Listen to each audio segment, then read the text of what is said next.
Despite the fact that there was a great deal of strikes during this period, labor does not really get much in terms of winning. Remember that when strikes happen, they're usually associated with violence, and at least that's the perception that the public has. And we have some big strikes, some famous ones, like the Homestead Steel Strike of 1892, put down by violence. Another major strike was in 1894, known as the Pullman Strike.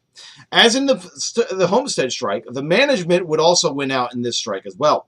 George Pullman had perfected a particular type of railroad car, the passenger sleeper car.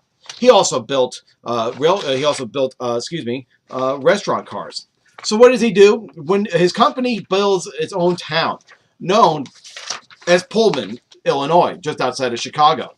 And in the 1890s, in 1893, the economy is going to collapse. Now, the people who worked for Pullman also lived in his city and shopped in his stores. And in 1893, when the economy collapses, in order to conserve costs, he starts laying off employees and cut wages. Well, what he doesn't do is he doesn't cut the prices in his stores, nor the price of rent in his apartments. Well, you can imagine then that there are going to be people that are going to strike. And when they started complaining about it, what happened to them? They got fired. So the Pullman workers are going to go on strike. And they were backed and supported by the American Railway Union. This is an industrial union, a union of all workers, and they're led by a man named Eugene V. Debs. In order to support the Pullman workers, the American Railway Union said that they would not work on any train that had a Pullman car on it. They wouldn't pull the switches. They wouldn't work on the cars at all.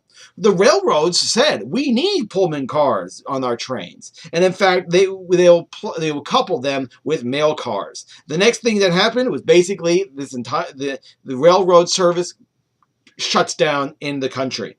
It grinds to a halt. This is bad for the public interest. Does it hurt innocent people? Absolutely. Like ranchers here in Texas, they don't really care much about the plight of a railroad worker outside of Chicago, right? But nevertheless, this put pressure on the president of the United States at the time, Grover Cleveland, to do something about it. The government would take the management side, as they would do all throughout this entire time period. The government went to court and they got an injunction, basically a gag order against the strike, saying that strike leaders could not talk about the strike. It's very difficult to have a strike in which you cannot talk about. And the basis for the court's decision was the fact that the delivery of mail was being restricted. It was a restriction of trade, thus it violated the Sherman Antitrust Act. Now, Eugene V. Debs is going to violate this injunction and start talking about it, and he's thrown into prison. Federal troops are going to be called out by Cleveland in order to get the railways to be open and working again. The strikers fight back, and something like 35 people were killed.